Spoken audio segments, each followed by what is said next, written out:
Good morning. Good morning, everyone. For those of us that are in Europe and Africa, good night to the Asian Pacific region, Australia, and I hope you might be still sleeping on the Latin American and North American side.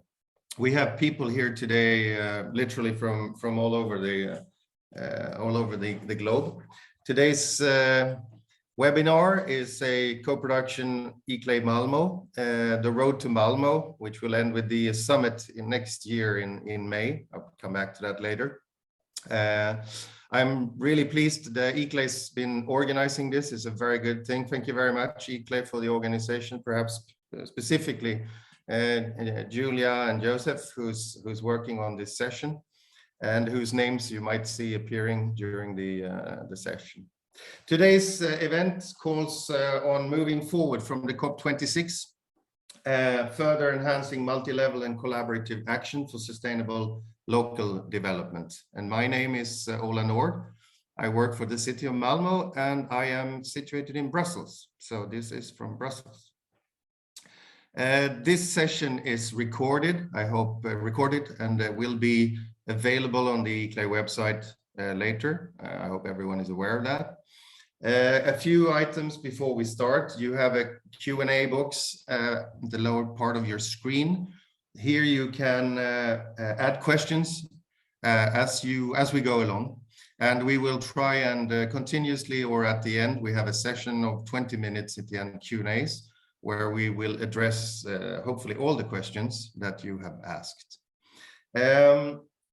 There's also going to be a poll going to appear in a few minutes where you'll be able to vote on your reflection around the outcome of the COP26 in Glasgow. So we will have three main speakers during the session. Well, we'll shortly and soon introduce them to you, followed by the Q&A session and then a wrap-up. Our speakers today are from Eclairs, Janos Hariken. You're currently sitting in Istanbul, I believe, after a storm during the night. You've been leading the Eclairs Global Advocacy team on and you're an engineer and an environmental engineer, working with Eclairs for the last 8 years at least, right? And previously, you've also led the World Mayor Council on climate change. We have with us Matthias Frumery, who is, as myself, from Sweden. However, Mr. Frumery has a much more prestigious work than I do. He is the head of the Swedish delegation to the United Nations Framework Convention on Climate Change, the UNFCCC. And you work for the Swedish Foreign Ministry, but I believe you've also been to Brussels at one point in your career. So you're familiar where I'm sitting. Dr. Susan Campbell, our third speaker today, is the International Policy Manager for the Scottish Government. You liaison with other parties, the UK, governmental organizations, local authorities, and the United Nations CBD, among other things. I've also believed that you've been leading the development of the Edinburgh process. And all of you guys were present at the COP26, and I think we should start and dive straight into the first questions, where I'd like the three of you perhaps to address. At the same time, the poll I think will pop up at this point as well for everyone who's attending. You can so you can click in how you feel and felt about the COP, if you were there or if you followed it in any other capacity. But it's a simple question perhaps, and based on looking at a complex situation. But the three of our speakers, if we could start with you and see how you, first of all, how did you feel about the COP and the outcome? We start with Janos. We need some sound. Microphone? Yes, I managed to find my microphone. Um, Thanks, Ola. First of all, thanks to City of Malmö. We are delighted to prepare for our hybrid Congress in May and continuing our legacy from the virtual one that was this year. And we are testing this for the first time. So on behalf of ICLAI, in addition to my colleagues, I'm delighted to have this collaboration with City of Malmö. We believe it's a perfect also an opportunity to get the outcomes from COP and other processes in the middle of the year. In May, we will be meeting and with our membership, and we will continue to feed into the processes. And I also would like to thank our guests from the Swedish government and Scottish government, which we are always have been delighted to work together. So first, your question, this COP, it's a bit hard to say immediately whether it is good or bad. Collectively, I think we are on the right path. So if I was able to choose one of the questions, I would be choosing the option where I am pleased, but maybe there's a lot of work to be done. But that's the nature of the process. This is the 26th time that this conference is meeting. So, and this was never aimed to be the last one. There will be definitely a work forward. But of course, the expectation was really high for two reasons. One, we really wanted to make Paris Agreement better, so that we wanted to have a second phase of the Paris Agreement with all the details completed, including collaboration with local and regional governments. And the second expectation that we wanted to have a transformative, a steep change, a leapfrogging in terms of our response, that it is not anymore climate action, but it is a climate emergency mode of action. That was exactly when ICLAI was calling for a daring cities call for transformation, that we have to turn into an emergency mode. The good news is that, yes, Paris Agreement is a lie. Paris Agreement is much better compared to 6 years ago. We have the rule book completed, and on the way to COP, we were saying that it should be a multi-level collaboration. And the good news is that before Paris, there were several nations, it's more than 60 countries across the world, from north to south, from US to Japan, Rwanda to Dominican Republic. They have new NDCs, new national plans, which is collaborated, developed with local and regional governments, including EU and many countries. So we said that this has to be the new normal. So good news, the Glasgow Climate Pact, which is the body agreement, in the preamble paragraph, it says, we highlight the urgent need for multi-level and cooperative action. This is an important phrase, and it is at the preamble, which is following the spirit of the Paris Agreement. At the Paris Agreement, it was just, we recognize the importance of engagement of all levels of government, so it was just a fact. Now, it has elevated the emphasis that the parties, the national governments, have agreed that multi-level action is important and it has to be taken forward. This is our biggest achievement, and on the last 3 days, when the first draft text was released, there was nothing like that in the text.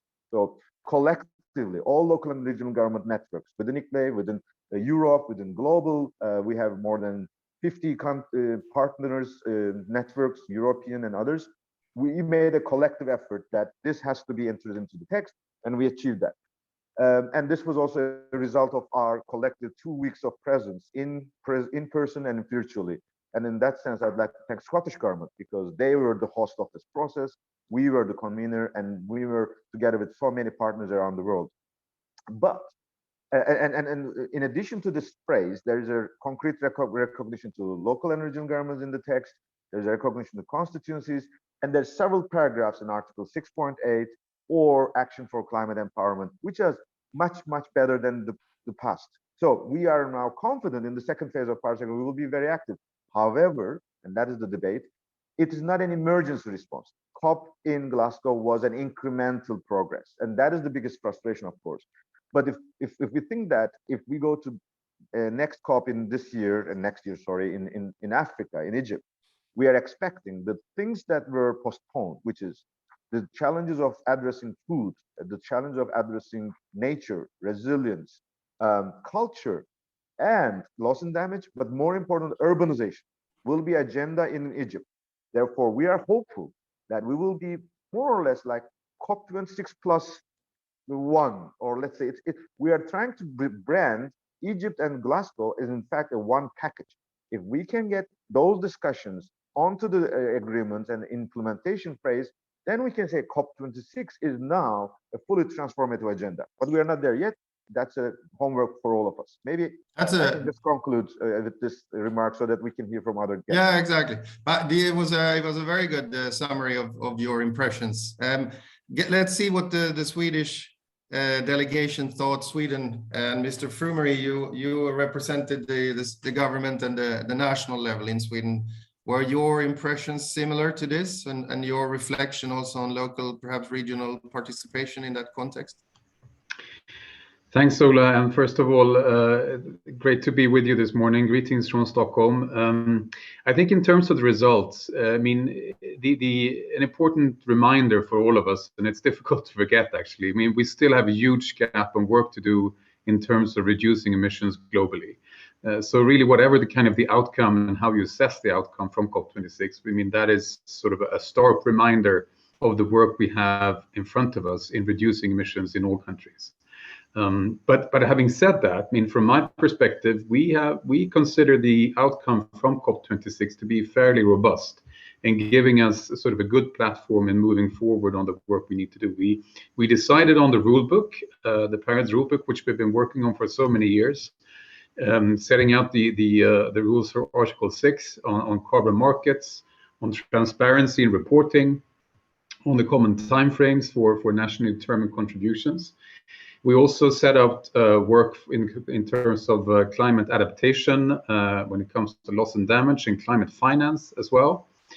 But maybe more importantly, or sort of maybe we should sort of assess the various elements of the outcomes from Glasgow. But again, coming back to the huge gap in terms of addressing emissions, I think what we could call sort of the enhanced ambition cycle coming out from COP26 gives us an opportunity to keep up the pressure on ourselves and all of us globally. And as the text says in the Glasgow outcome, that all parties are requested to revisit and strengthen their 2030 targets during the course of 2022. So already in next year, parties will be expected to have a look at their 20 targets and see how can we make sure that they are in line with climate neutrality targets for 2050.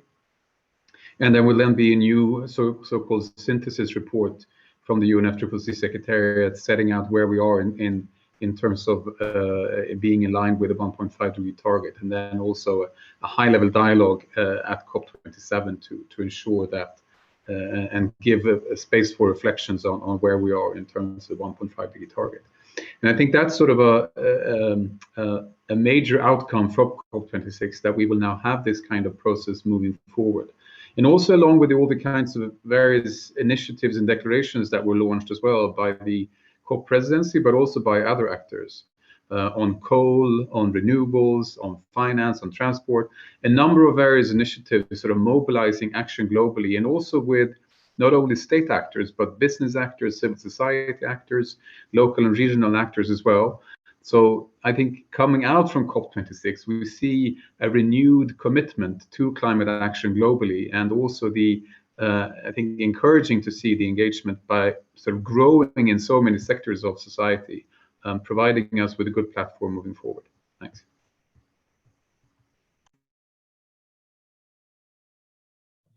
Sorry about that, I was muted. Thank you very much, Mr. Frumery. Seems like more and more people are getting involved, and it's amazing how the awareness globally is increasing based on also the previous experiences of the COP. How's the impression? It's like the day after the party in Scotland, and the storm came. How do you feel, Dr. Campbell, about the outcome and also the involvement from the Scottish side? Thanks. So just start by saying thanks very much for the invitation to join today. It's really nice to be welcomed into this webinar and to be included in the launch on the road to Malmö. And it's also nice to be able to bring perhaps a slightly different perspective on COP from a sort of a nature and biodiversity viewpoint looking in. I wasn't involved in the negotiations, and I'm not deeply involved in the UNFCCC processes per se. My connection really is with the UNCBD through the Edinburgh process and the leading role that Scotland's playing there. But obviously we work together closely with our climate colleagues who've been, as Eunice said, working closely with Eclairs. And that's one reflection, I think, which Eunice also talked about is collaboration. The problems of climate change and of nature loss, we can't deal with those together. We can't deal with those on our own. So we have to work together and deal with both of those crises together. So it was really, from my point of view, it was my first COP that I've attended. And it was really overwhelming to see the amount of activity that was going on, the amount of preparation that we had to do in Scotland ourselves. That was quite overwhelming at times. And the amount of activity that was both within the COP26 venue, the arena, and outside of the arena was just amazing. And it was really nice to see the whole of Glasgow and what felt like the whole of Scotland being really engaged in that. We saw a huge amount of engagement from the public, from the press, from NGOs, and from the private as well as the public sector. And I think that's fantastic to see that engagement. And and as Matthias has indicated, that need for that wider society, there's mobilization of the wider society at the UN level, but it's also happening kind of at that kind of ground level as well, which is great to see. And from our point of view, with respect to the pavilion, the multi-level action pavilion events and what we wanted to achieve from Scottish Government, we were able to bring those narratives together. The climate and the nature loss, biodiversity loss narratives seem to be coming closer together and more interlinked. So that was really nice to see. And we had really successful events on Nature Day in particular at the Multi-Level Action Pavilion. Our colleagues, my climate colleagues, also hosted successful Under 2 coalition events.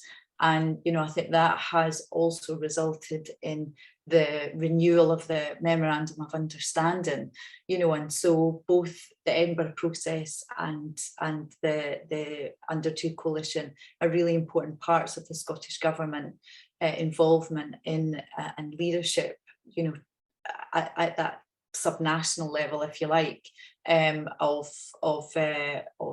of government. And we're really proud and pleased to be, a leading player along with Eclairs and others, who are very, very experienced in this arena. And so I think it just a sort of a final reflection is that we have achieved quite a lot at COP26 in bringing those agendas together.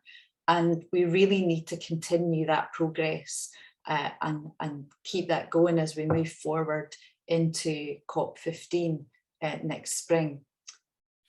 Dr. Campbell, you started talking a little bit about this intersection between climate and nature process in a way. If I ask you, let's go first to Mr. Frumery and then back to you on this topic or question. How can cities, towns, and regions then take best advantage of this intersection between the climate and nature process, locally, nationally, and globally? If we start with you, Mr. Frumery, and perhaps after that, Dr. Campbell. Thanks. Well, I think first of all, just to maybe highlight the obvious, cities, towns, and regions all have a key role to play in climate action. And linking climate and nature, I think, is a task for all of us, and ensuring those synergies. And I think it's fair to say also that the pandemic, I think as Dr. Campbell indicated as well, the pandemic has highlighted those kinds of vulnerabilities, or various types of vulnerabilities in our societies.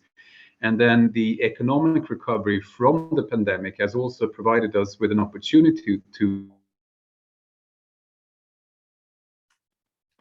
sort of revisit our policies and make sure, but as well as health and gender, for example. So setting out sort of a regulatory approach at whichever level of government. Hopefully that can something which sort of comes out even stronger coming out of the pandemic. So ensuring these kind of multifunctional solutions, measures that promote both climate action and biodiversity at all levels of government, I think is really key measures which we from the Swedish side also try to promote. And with the COP26 outcomes, I mean, we will be working with partners across the world to deliver more climate action also in this kind of joined up fashion to ensure these synergies between climate action and nature. And also, hopefully, we'll be providing a platform for that kind of holistic approach with the Stockholm Plus 50 conference in Stockholm in June, commemorating the 50th anniversary of the first Stockholm conference in 1972. So looking forward to hearing more from partners across the world on how to make sure to make Stockholm Plus 50 a success in June. Thank you. What about you, Dr. Campbell? What's your reflection? Is it similar? It is similar. You know, cities and local authorities and regions can make the biggest differences. You know, they can implement specific projects that address local needs, you know, and simultaneously tackle climate change, create habitats for plants and animals to thrive in, and also make sure that their citizens are healthy and have, you know, and have good access to green spaces, you know, and access to high quality spaces, whether that's rurally or whether that's in urban communities.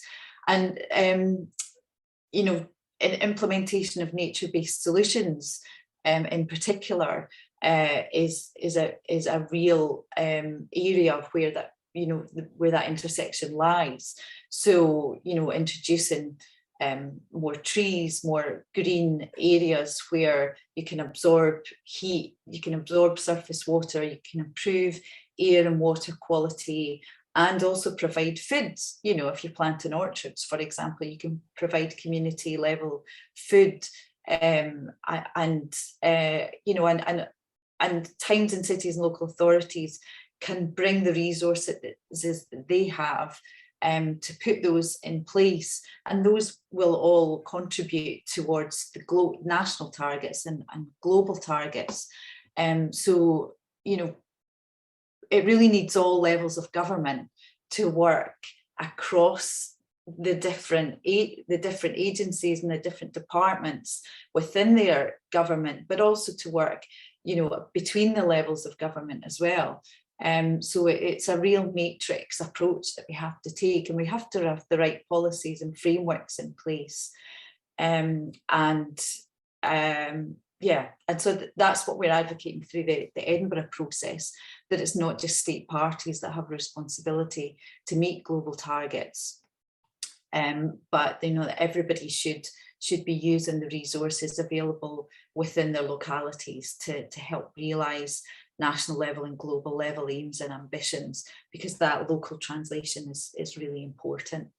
And it's great from a CBD point of view. It's fantastic that the CBD formally recognise that subnational level of government. I know that's not the case within the UFCCC, but it sounds like there's a building up to that, you know, and within the CBD, within the biodiversity sphere, we're making the most of that recognition to enable local level implementation of the new biodiversity framework and targets that are going to be agreed in China. And I think one thing that subnational governments and local authorities and city authorities can do is to demonstrate their commitment to implement the global biodiversity frameworks or the Paris Agreement by supporting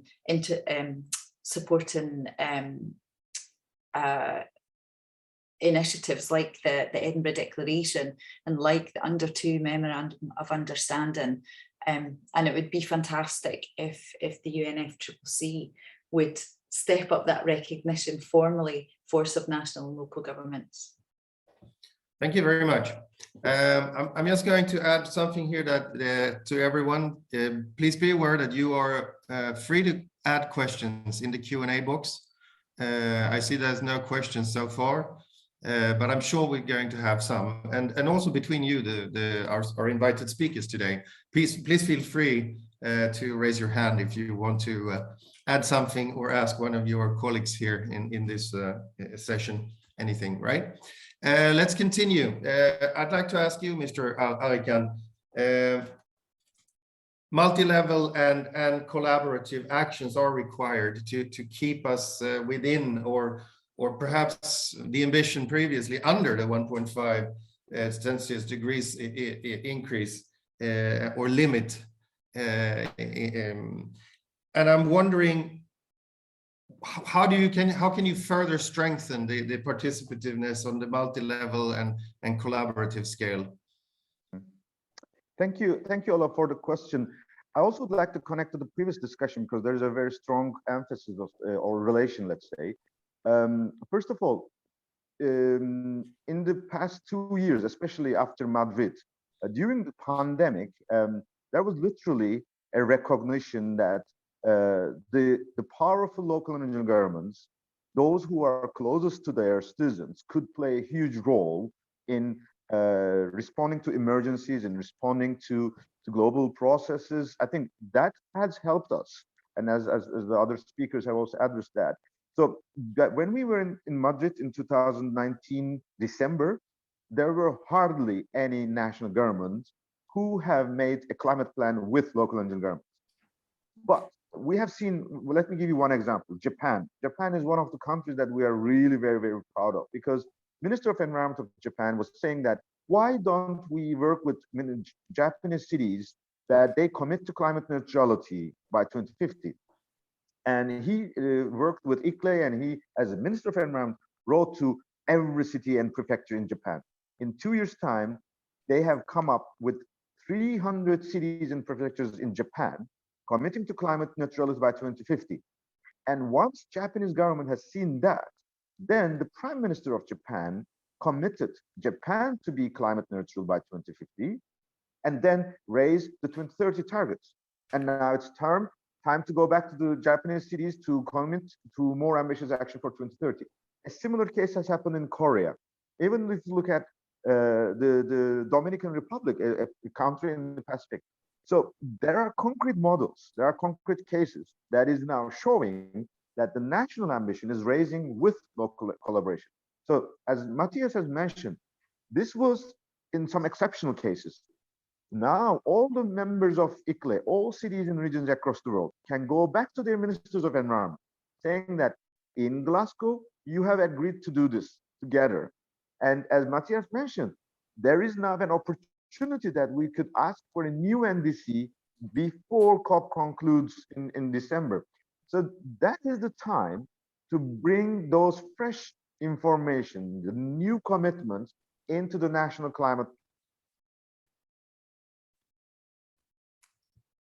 I think we had a bit of a cut there from Jonas.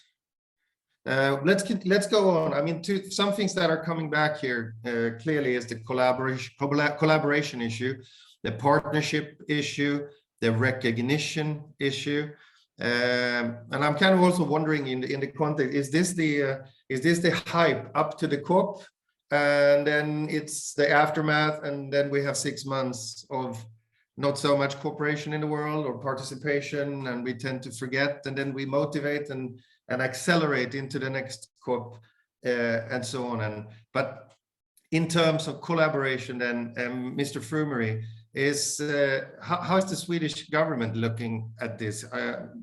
Trying to extend and integrate multi-level participation and motivation on the local and regional level to take part in the national biodiversity strategy and action plans in Sweden. Is this a key issue for the Swedish government as well, to get everyone on board?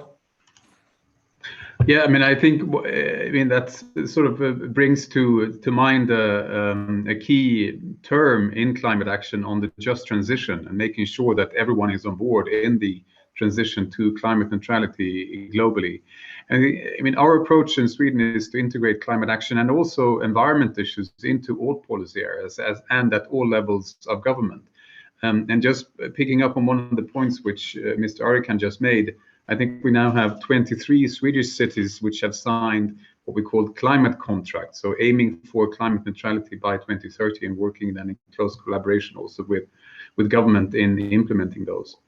When it comes to the NDC, or the nationally determined contributions, I mean, we have a joint NDC within the EU, but on a more general level, I mean, all our legislation is developed through a consultative process. So with various societal stakeholders at various levels, will be then invited to comment and provide input throughout the legislative process. So this is also true for the climate policy framework, which was adopted in 2017, essentially implementing the Paris Agreement in our national legislative framework. When it comes to biodiversity, there will be a new national biodiversity strategy and action plan developed once the new global framework for biodiversity has been decided next year.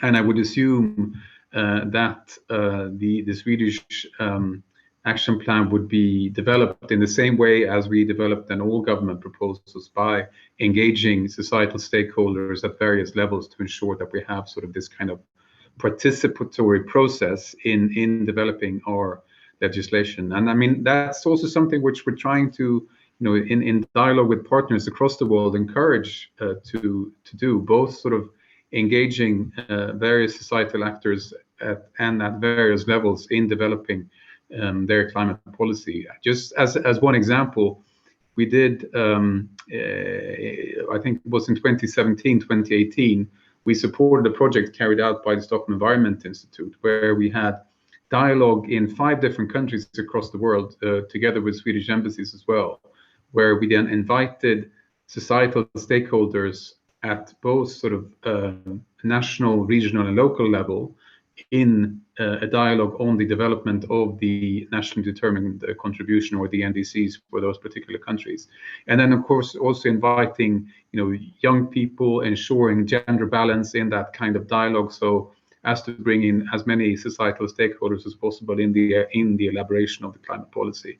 And I think hopefully that's an approach which would sort of both spur the kind of engagement which is needed, but also in terms of the implementation, making sure that everyone is on board in the actual implementation, and therefore succeeding in accelerating implementation as well. Have you seen an increase of interest and also of exchanges between states around the world in terms of I mean, clearly it seems Sweden has gone quite far. I'm sure others are still considering, how do we get everyone on board? But you've seen an increase in interest around the globe as well from other countries on how to get people on board. I wouldn't say that we've done that kind of analysis or studies in terms of sort of. No, more the curiosity point of view when you're actually when you are there at the COP. I mean, I think that's one of the key outcomes from COP26 on the, I mean, as you said initially as well, the sort of the increasing interest from all sectors of society. And I think that's also a key part from our side to be supporting that kind of development, where we, I mean, if giving also civil society the space to interact within their countries on the development of climate policy and the implementation of climate policies. So we will be continuing to try to encourage that and develop that space within countries across the world to ensure that we have as participatory processes as possible. Dr. Campbell, is that similar to the Scottish situation? Is there a difference between London and Edinburgh? I think there is a difference between London and Edinburgh. I mean, we talked about the just transition. With the Scottish government in general, want to make sure that that we move to a just transition, that we've got fair transition. so that nobody is left behind. And that's the approach that we're taking to tackling the twin crisis. I mean, we have traditionally in parts of the north of Scotland, we've got a big oil and gas industry, but we want to move Scotland towards blue jobs and green jobs to make sure that we've got a skilled and a supported workforce for the future. We want to be able to use new technologies and new ways of thinking and implement new solutions, as well and alongside as sort of more traditional conservation and restoration processes, for example. And that's really important when you think about implementing, nature-based solutions, which we talked about previously. And there's also a role, I think, for experts, whether they're sort of have got a lot of traditional knowledge, or whether they are academics really at the cutting edge of developing and thinking about new technologies. There's really a role for experts to share their knowledge and expertise within their own communities, but also across networks, whether that's within country or internationally. And we talked previously about international partnerships. Partnerships and co-working are really, really important to make sure that we share that experience and we make sure that people are skilled in the right way and that knowledge is passed on. And so there is a space, I think, as Matthias said, governments at all levels and authorities at all levels should be providing spaces and opportunities for allowing that shared learning.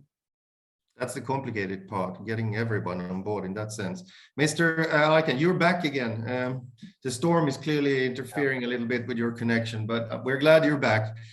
We were halfway through. I'm going to put the third question to you and also reconnect with what we previously talked about. So how can local and regional governments further do to drive much needed actions forward?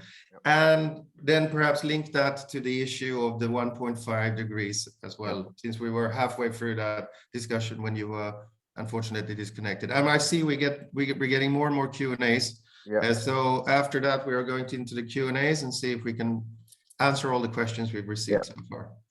Well, sorry for the disconnection, and thanks for your patience.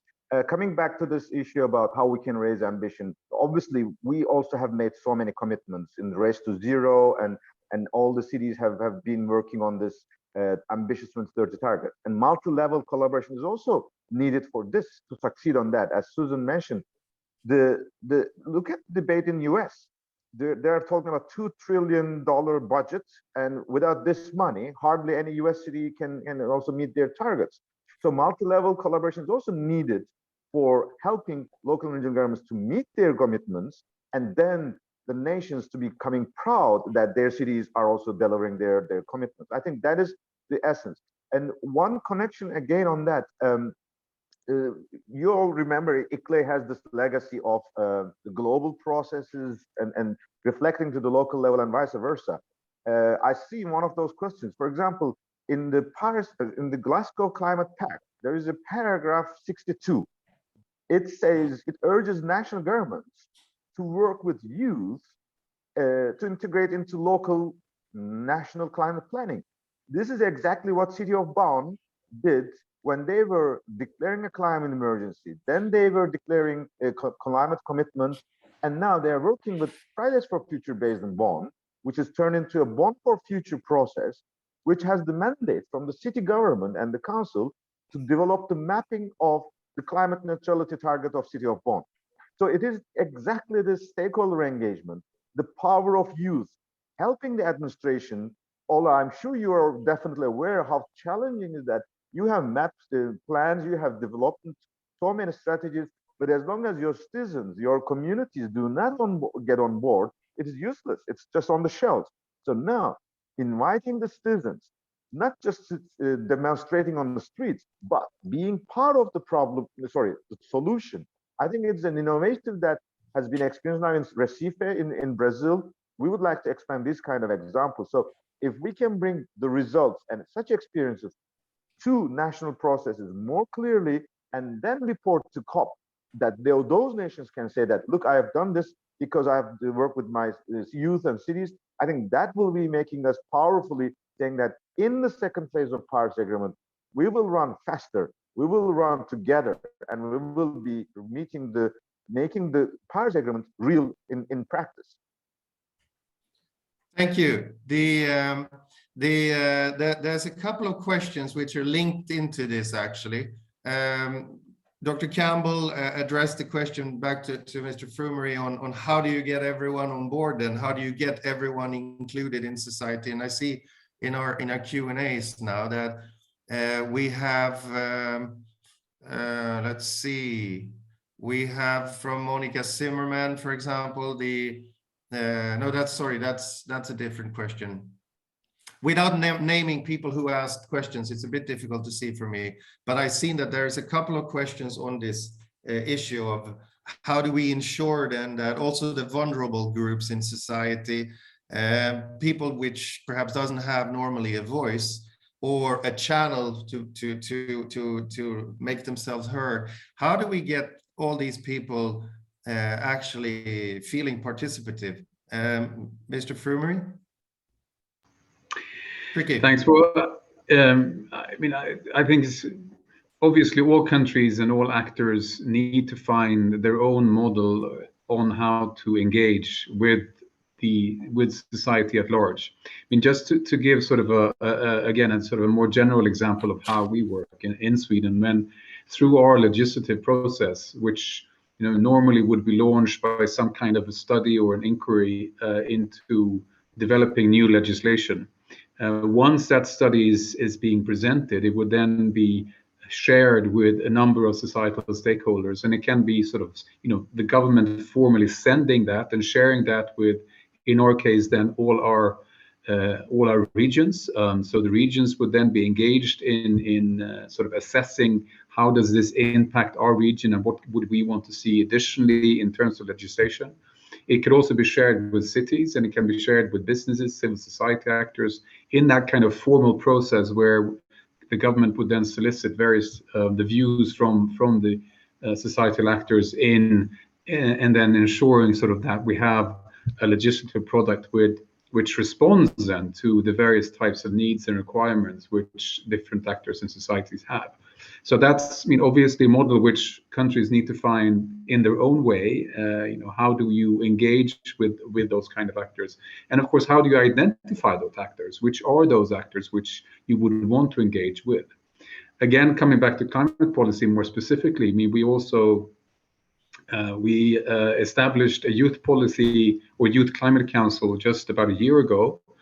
So we have, which then provides an opportunity for a more sort of regular dialogue between our minister and various youth representatives. We have youth delegates within the Swedish delegation to the COPs. And also we have civil society meetings with sort of during the course of the year on the issues which we discussed within the UNFCCC, and also meetings during the actual COPs.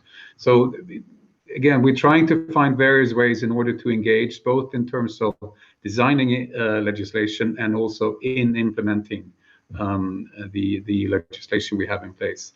And again, trying to engage them with various partners across the world in sort of defining or identifying how we can be, if at all, supporting that kind of development also in other countries.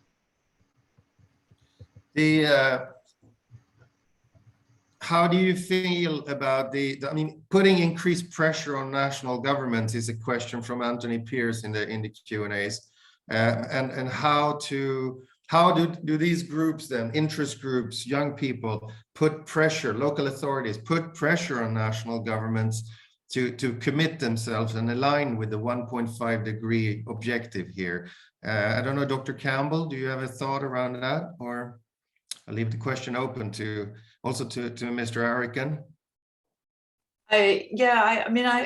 I think it's important that they do push up. A bottom-up approach is really important as well, because governments are accountable to the people that put them there in the first place. So, you know, it's really important that there is a bottom-up approach. And from our point of view in Scotland, certainly, you know, we have youth groups, youth councils that have been in place. Our nature agencies work very closely, and our other our botanic gardens, for example, work really closely with local communities, with disadvantaged communities, and they can reach out through their channels to those communities and bring them into the conversations. We're developing our biodiversity strategy at the moment. We are not waiting for the post-2020 framework to be agreed. We largely know the direction of travel, so we've decided that we want to have our biodiversity, new biodiversity strategy put in place as soon as we can. And that's planned for October. And we're currently going out to, you know, there's always usual suspects groups that you go out to, but and we are consulting with them, but they themselves have a reach out to many more communities and other organisations. So we do rely on that partnership. It comes back to partnership and collaboration. And we do obviously get letters from the public, you know, in government. I think that's perhaps maybe a slight difference, that in Scotland, ministers are really quite close to the public. And so, you know, public opinion and letters that come into the government can make a difference. You know, they can spur official and ministerial action as well. So, you know, and there's a place for the protests as well that we've seen from young children.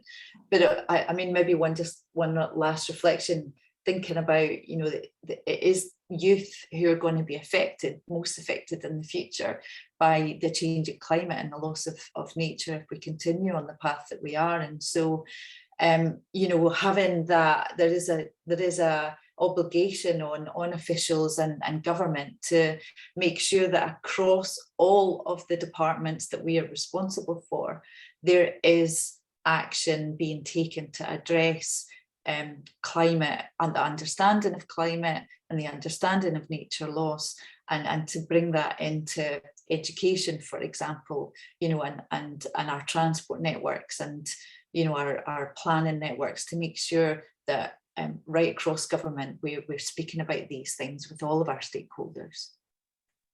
What do you feel about this, Mr. Arikan, and also in terms of perspective of Eclairs as an organization? Exactly, that was the point. I would like to share our recommendations or our proposals on the way how we can make it better. For that purpose, Eclairs is convening a Daring Cities Global Virtual Forum for Climate Emergency since 2020. And in this year's Daring Cities Conference, which was concluded in October, it was also presented as an input to the strategy of local governments. We have mapped 10, let's say, principles on how we can act on climate emergency. And one of the thing that lies in the heart of it is that the traditional policymaking at the local level is through citizen councils. So you have official legitimacy that all the decisions, all the commitments of the local governments, the executive body, the mayors, the deputy mayors, are in fact have to be approved by the councils. So the easiest way for citizen groups to engage in politics is to go to their municipal councils. And that is exactly the connection we want to make with the race to zeros, the race to resilience. What we have seen, we have more than 2,000 cities and regions who have declared climate emergency, but very few of them have committed to climate neutrality. Vice versa. We have so many cities who joined the UNFCCC campaign by administrations, by executive bodies, but hardly they were presented to the councils. So the relation between the council influence and the commitments of the administration, I think, is an important factor for raising ambition. And we want to elevate it to the national level. In COP26, we are working with Globe International. Globe International is the network of parliamentarians.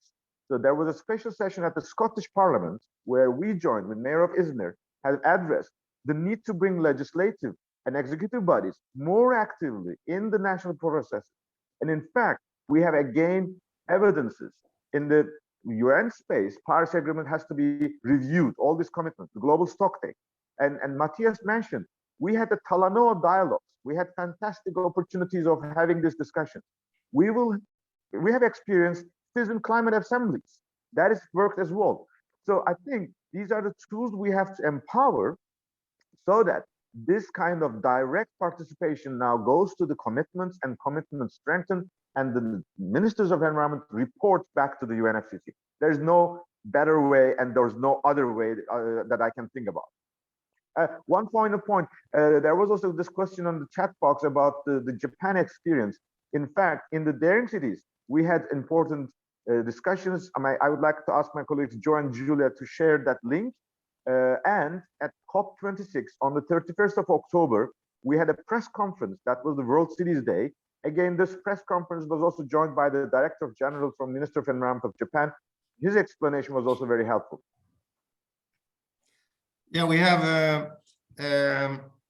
but actually some of the questions, there's one or two technical ones perhaps, and so on. I think we will answer that in a typed way from the Secretariat, also due to time restrictions.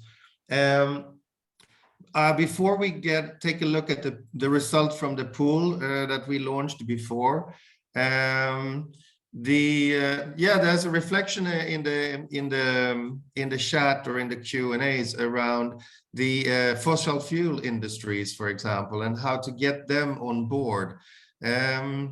Also through the connecting issues with collaboration, partnerships, and so on. There was some address, of course, on fossil fuels and coal, etc. during the COP, and there's been progress.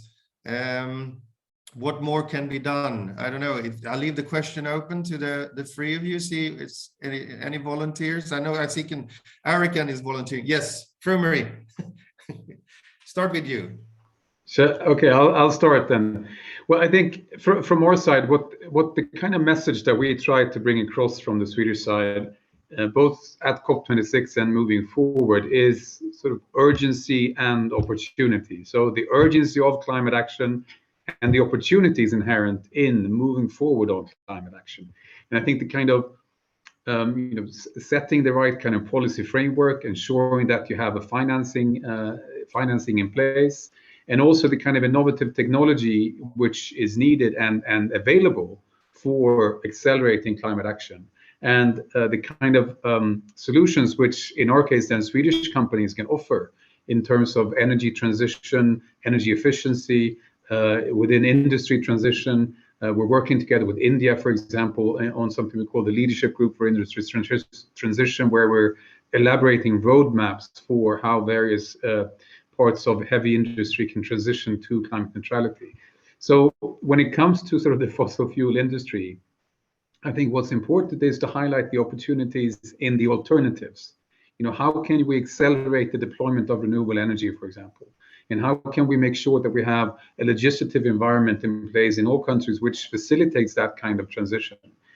So maybe it's not so much sort of about, we're working sort of to phase out fossil fuels and phase out fossil fuel subsidies, but we also need to be looking to the kind of positive examples which we can show and highlight how these opportunities will be taken forward in a world where we will no longer be depending on fossil fuels because we can't.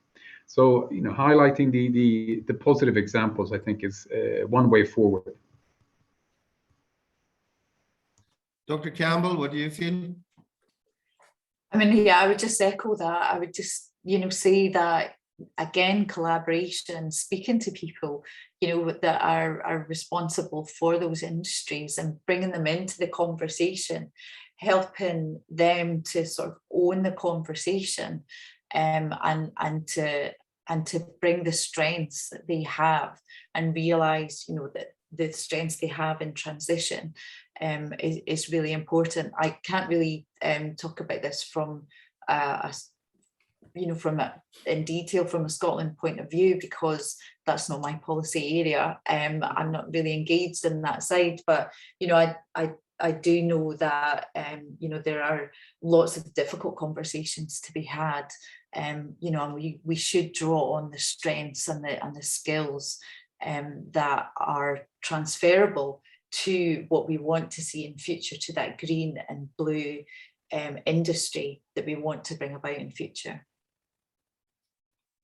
Mr. Arikan, before you start, could Joseph and Julia prepare we see the result from the pool after Jonas has spoken? Well, you don't have to. Well, okay, we have it here.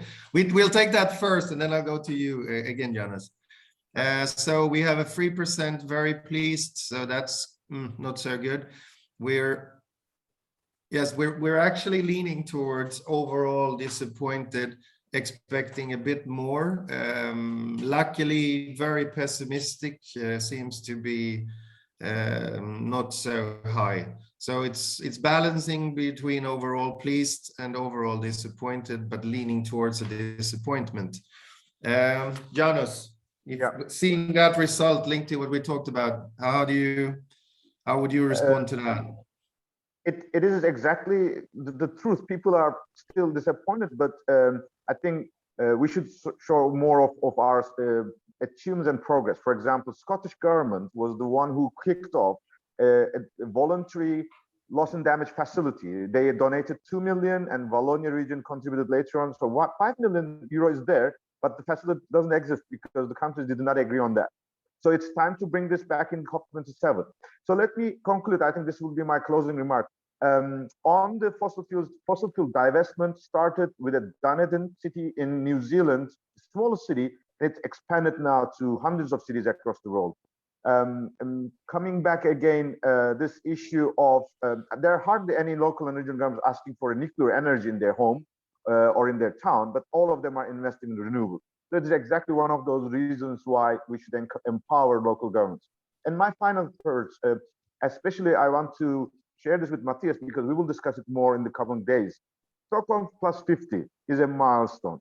Let's remember, Stockholm was an indirect result of the Earth Day in 1970, where 20 million in the US were on the streets. They then pushed for an EPA, and EPA pushed for UN Environment Program through Stockholm Conference. As of today, the Fridays for Future, again, millions of people on the street, but there has been not a concrete response from the global community and the scale of Stockholm Conference. I think this year, and that is the biggest advantage for us, UN Secretary General is running its own, our common agenda. It's emphasizing that it should be an emergency mode. Just before Glasgow concluded, the mayors have been working with them. We have proposed, as Eclairs mayor of Eclairs Vice President Mina Arve was there. We have proposed to Minister, Antonio Guterres, to convene a multi-level task force on climate emergency. We have to craft this year Malmö in Eclairs World Congress, Stockholm plus 50, biodiversity COP, and then daring cities should all feed to Egypt to make sure Egypt is a transformative, and we and local engineers are the pioneering role in that. And I would be very much happy to work with all the partners here, Malmö, the city of Malmö, Scottish government, obviously the Swedish government. I thank for this opportunity once again. Thanks for your facilitation. Yeah, thank you very much. If I try to sort of sum up, it's not going to be a 10-minute dialogue or monologue, sorry. But it seems like clearly from questions and the presentations today, the impressions from the COP, we're on track. There's a disappointment. There is a fear around reaching 1.5 degrees and what happens if we don't do that. Clearly, people feel like the collaboration and the cooperation partnerships is extremely important. It seems that if we are going to really reach the 1.5 objective, we need to have everyone on board. And this is a challenge for globally, for UN, FCCC. It's a challenge for organizations, national governments, local authorities, to make people feeling like they actually participate and they are owners of the process to invest in this. So there's definitely more to be done there in that area. I think organizations such as Eclairs for example, is doing a great job when it comes to local authorities. I know the Scottish government and the Swedish government are doing great work. I hope others that have been listening in today from other governments or organizations can transmit this enthusiasm to get people to participate. It's a key thing. We have a number of actions and activities coming up. It's an interesting year ahead of us. We're going to be going to Kunming. We're going to have the COP27. We're going to have the summit in Malmö. Obviously, we marketed that today, the 11th, 13th of May, but also the conference in Stockholm, which is going to be very important. And other actions and activities are going to take place during the year. This was the fourth, I believe, mini webinar that in the series Road to Malmö from and on behalf of Eclairs and Malmö. I know that there's going to be more webinars coming up before next year. So I'd be happy and very pleased to see you again attending those, and bear in mind that these webinars is also linked to the summit that we follow up on that in Malmö in a couple of months' time. I don't know if do Julia and Joseph wants to say something before we wrap up today's session and before I thank everyone one more time. Nope, just thank you again to you, Ola, for the wonderful webinar that you've facilitated. Okay, then I'd like to say thank you to everyone, particularly to Eclairs, to Campbell, Frumery, Arikan for your participation and your valuable comments and thoughts and replies to questions. There are some questions still linked in the Q&A that we haven't addressed. I think we can do that in a typed answer, hopefully available then in the recorded version of our today's session. Thank you, everyone from all over the world. Go back to sleep for those of you who woke up for this event. And for the rest of us, we are either in between breakfast and lunch or we're watching the news in the late evening somewhere in the world. I'm glad everyone could attend. And once again, thank you from me, thank you from Malmö, and thank you from Eclairs. Thank you. Thank you. Bye-bye. Thanks, everyone.